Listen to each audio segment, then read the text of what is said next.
आज हमारे लोकप्रिय मुख्यमंत्री मोहन यादव जी की अध्यक्षता में कैबिनेट की बैठक संपन्न हुई है। उसमें कैबिनेट के पूर्व माननीय मुख्यमंत्री जी ने अपने जापान प्रवास के बारे में जानकारी दी है और बहुत ही सफल प्रवास रहा। जापान हमारा ग्लोबल इन्वेस्टर मीट का पार्टनर भी है और उन्होंने जो विशेष रूप से अपनी सहमति प्रदान की है वो है भोपाल और इंदौर के बीच मेट्रो रेल प्रौद्योगिकी, स्मार्ट सिटी समाधान और शहरी विकास प्लानिंग। मध्य प्रदेश में जापानी निवेश को बढ़ावा देने के लिए एक विशेष चैनल स्थापित करने की तैयारी हमारी है। High speed rail corridor, smart transport system पर भी जापान से हम सहयोग लेंगे। जापान की बहुत सारी कंपनियों के साथ माननीय मुख्यमंत्री जी की बैठक हुई है, जिसमें विशेषकर मध्य प्रदेश में जो कपास से कपड़ा, कपड़ा से रेडीमेड, ये जो वैल्यू एडिशन किसानों के लिए है, इसमें जापान भी हमारे साथ जुड़कर और इस कपास के वैल्यू एडिशन में अपना सहयोग प्रदान करेगा। सिस्मैक्स कॉरपोरेशन के साथ उज्जैन मेडिकल डिवाइस पार्क में निवेश व अनुसंधान विकास केंद्र स्थापित करने का भी जापान ने आश्वासन दिया है। ऑटोमोटिव सेक्टर में विस्तार और ईवी मैन्युफैक्चरिंग, आजकल आप जानते हैं कि इलेक्ट्रिक व्हीकल्स की एकदम डिमांड बढ़ी है, तो उसकी मैन्युफैक्चरिंग के लिए भी जापान ने अपनी सहमति प्रदान की है। नई उत्पादन लाइन और R&D कौशल विकास केंद्र, इस सब में जापान ने सहयोग करने का आश्वासन दिया है। विकास एजेंसियों के सहयोग से JETRO, Japan external trade organisation तथा मध्य प्रदेश में एक कार्यालय स्थापित करेंगे, जो कि व्यापार सुविधाओं के लिए एक फ्रेमवर्क तैयार करेंगे।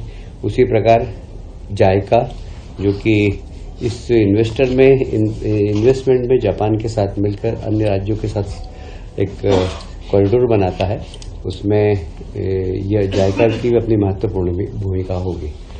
केंद्रीय बजट में आप सभी जानते हैं माननीय प्रधानमंत्री जी ने मध्य प्रदेश में और विशेषकर देश के अंदर ही युवाओं, किसान, महिलाओं, इनके सशक्तिकरण के लिए, गरीब युवा, किसान और महिलाओं के सशक्तिकरण के लिए केंद्रीय बजट को फोकस किया। माननीय वित्त मंत्री जी का आभार है कि उन्होंने चारों ही सेक्टर के अंदर काफ़ी अच्छा बजट दिया है और पहले से ही मध्य प्रदेश की सरकार इन चारों ही क्षेत्रों के अंदर काफ़ी अच्छा काम कर रही है। आपको मालूम है, पिछले दिनों देवी अहिल्या जी की जयंती पर हम लोगों ने 300वीं जयंती जो चल रही है उस पर हमने महेश्वर में बैठक की थी और महिला सशक्तिकरण के बहुत महत्वपूर्ण निर्णय भी लिए थे। उसी प्रकार विवेकानंद जयंती पर हमने युवाओं के लिए निर्णय लिए। तो हमारा पहले से ही मिशन चल रहा है, पर केंद्र सरकार के सहयोग करने के बाद इस मिशन में और गति आगे होगी। अभी माननीय मुख्यमंत्री जी ने जल कल्याण अभियान चलाया था। मुझे बताते हुए बहुत प्रसन्नता है कि 11 जनवरी से 26 जनवरी तक मुख्यमंत्री जन कल्याण अभियान के दौरान लगभग 30,716 शिविर में कुल 42.96 लाख आवेदन प्राप्त हुए और जिनमें से 41.71 लाख हितग्राहियों को इनके आवेदन स्वीकृत हुए और उनकी समस्याओं का निराकरण किया। सर्वाधिक 9.91 लाख आवेदन आयुष्मान भारत योजना के अंतर्गत प्राप्त हुए, जिसमें से 9.81 लाख मतलब 99% आवेदन स्वीकृत कर दिए गए आयुष्मान भारत के। सर्वाधिक आवेदनों में लगभग 8,64,000 आवेदन चालू खसरा खतौनी प्रतिलिपियों का प्रदाय, 3.24 लाख आवेदन चालू नक्शा की प्रतिलिपियां और 2.7 लाख आवेदन नो ड्यूज प्रमाण पत्र, 2.2 लाख आवेदन निर्माण श्रमिकों का पंजीयन, क्योंकि आप जानते हैं कि निर्माण श्रमिकों के पंजीयन में राज्य शासन ने इन श्रमिकों के लिए बहुत सारी योजनाओं का लाभ देने की पहले ही घोषणा दी है। तो इससे 2 लाख से ज़्यादा मजदूरों को और जोड़ा गया है। 1.27 लाख आवेदन नक्शा शुद्धिकरण के अंतर्गत स्वीकृत किए गए। जिलेवार अगर हम देखें तो सर्वाधिक जो आवेदन भोपाल में आए 2.40 लाख, छिंदवाड़ा में 2.18 लाख, उज्जैन में 2.13 लाख, इंदौर में 1.20 लाख, मुरैना में 1.19 लाख आवेदन प्राप्त हुए थे, जिनका कि निराकरण हुआ है। आप सभी जानते हैं आज नर्मदा जयंती है। मैं भी आज सुबह गया था और सारे देश भर में बहुत शान से नर्मदा जी जयंती मन रही है। और विशेषकर नर्मदा हमारे प्रदेश की जीवनदायिनी है। नर्मदा के माध्यम से हमारा जो सिंचाई का रकबा हमने अधिकतम पानी का उपयोग करके लगभग 40 लाख हेक्टेयर बढ़ाया है। 40 लाख हेक्टेयर बढ़ाने का हमारी मतलब प्लानिंग एरिया के अंदर। तो 40 लाख हेक्टेयर अगर देश के अंदर इरिगेशन सिर्फ नर्मदा जी के माध्यम से होता, आप समझ सकते हैं प्रदेश के सिंचाई में नर्मदा जी का कितना बड़ा योगदान है। प्रधानमंत्री आवास योजना प्रथम चरण, आपको मालूम है कि देश के अंदर हमने बहुत ही सफलतापूर्वक प्रथम चरण हमने मनाया। लगभग 9.5 लाख आवास हमारे स्वीकृत किए थे। उसमें से 8.5 लाख लगभग हमने मकान लोगों को आवंटित कर दिया। उसमें मध्य प्रदेश को देश भर में दूसरे नंबर पर सम्मानित किया गया। और मध्य प्रदेश को इसके अलावा भी बहुत सारे पुरस्कार मिले हैं प्रधानमंत्री आवास में अच्छा काम करने के लिए। अभी 2.0 माननीय प्रधानमंत्री जी ने स्वीकृति प्रदान की है और उसमें 1 करोड़ मकान बनाने की उन्होंने सारे देश में घोषणा की, जिसमें 10 लाख मकान मध्य प्रदेश ने बनाने का निर्णय लिया है। अफोर्डेबल रेंटल हाउसिंग बनाना चाहिए, इसमें छात्र भी रह सकते हैं, वर्किंग वुमेन्स भी रह सकती है। तो इस योजना के अंतर्गत वो भी एक सम्मिलित किया गया है।